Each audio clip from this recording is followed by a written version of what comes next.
It's a wonderful story. This particular story, if you've never heard it, actually, if you have heard it, great. It's always fun to hear the story again. If you've never heard it, this story successfully captures the essence of what the Christmas spirit is, especially to a kid. And beautifully read by our very own Chuck Moshontz.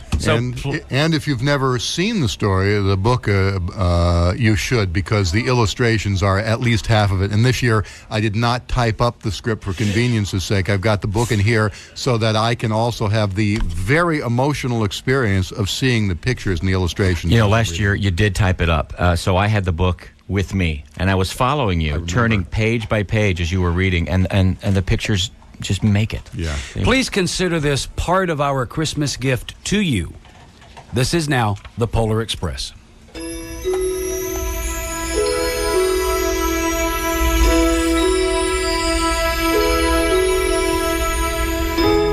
The Polar Express by Chris von Allsburg. On Christmas Eve, many years ago, I lay quietly in my bed. I did not rustle the sheets. I breathed slowly and silently.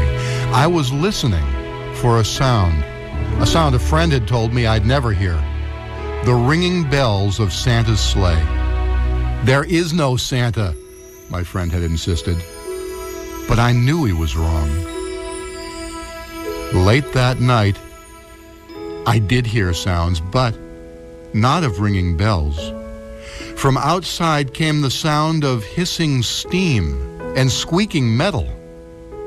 I looked through my window and saw a train standing perfectly still in front of my house. It was wrapped in an apron of steam. Snowflakes fell lightly around it. A conductor stood at the open door of one of the cars. He took a large pocket watch from his vest, then looked up at my window. I put on my slippers and robe. I tiptoed downstairs and out the door. "All aboard!" the conductor cried out. I ran up to him. "Well," he said, "are you coming?" "Where?" I asked. "Why, to the North Pole, of course," was his answer. "This is the Polar Express." I took his outstretched hand, and he pulled me aboard. The train was filled with other children, all in their pajamas and nightgowns. We sang Christmas carols and ate candies with nougat centers as white as snow. We drank hot cocoa as thick and rich as melted chocolate bars. Outside, the lights of towns and villages flickered in the distance as the Polar Express raced northward. Soon there were no more lights to be seen. We traveled through cold, dark forests where lean wolves roamed and white-tailed rabbits hid from our train as it thundered through the quiet wilderness.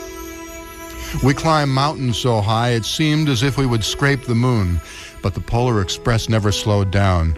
Faster and faster we ran along, rolling over peaks and through valleys like a car on a roller coaster.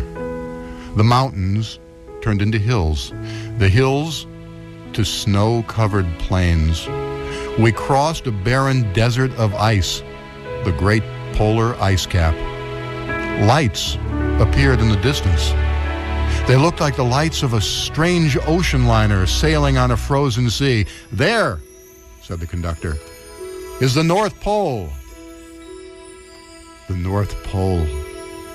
It was a huge city standing alone at the top of the world, filled with factories where every Christmas toy was made. At first we saw no elves. "They are gathering at the center of the city," the conductor told us. "That is where Santa will give the first gift of Christmas." "Who receives the first gift?" we all asked. The conductor answered, "He will choose one of you." "Look," shouted one of the children, "the elves." Outside we saw hundreds of elves. As our train drew closer to the center of the North Pole, we slowed to a crawl, so crowded were the streets with Santa's helpers. When the Polar Express could go no farther, we stopped and the conductor let us outside.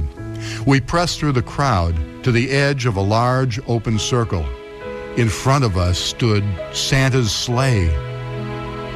The reindeer were excited. They pranced and paced, ringing the silver sleigh bells that hung from their harnesses.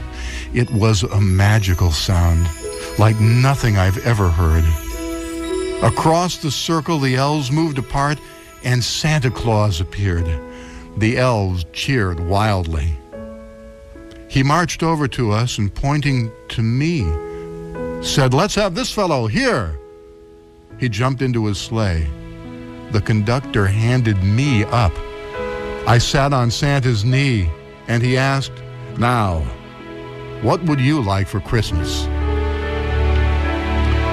I knew that I could have any gift I could imagine, but the thing I wanted most for Christmas was not inside Santa's giant bag.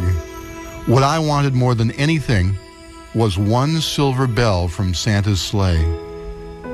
When I asked, Santa smiled. Then he gave me a hug and told an elf to cut a bell from a reindeer's harness. The elf tossed it up to Santa.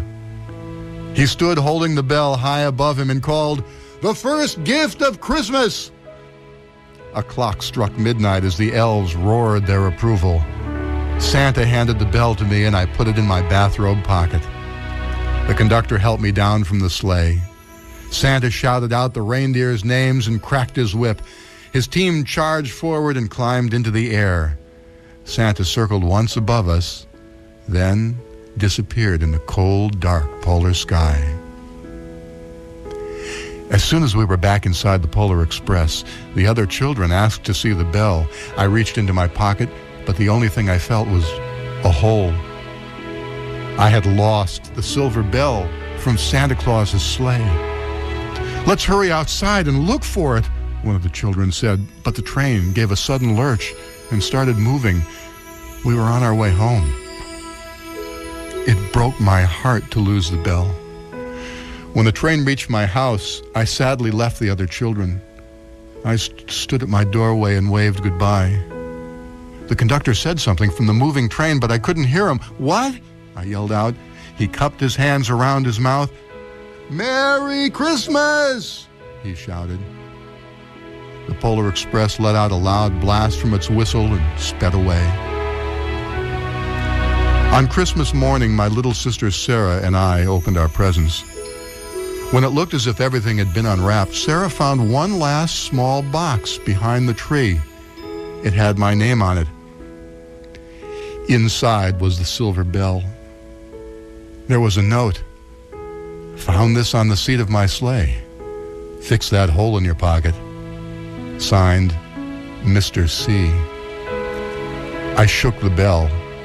It made the most beautiful sound my sister and I had ever heard. But my mother said, "Oh, that's too bad." "Yes," said my father, "it's broken." When I'd shaken the bell, my parents had not heard a sound. At one time, most of my friends could hear the bell, but as years passed, it fell silent for all of them. Even Sarah found one Christmas that she could no longer hear its sweet sound.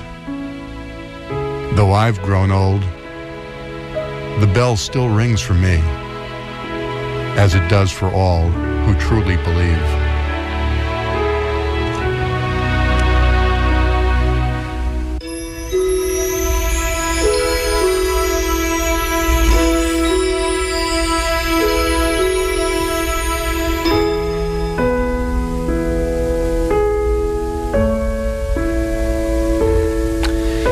Well, there you go.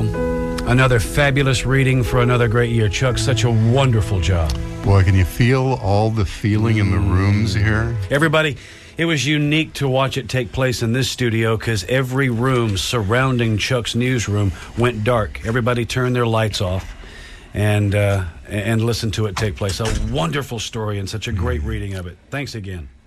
Thank you. Thank you.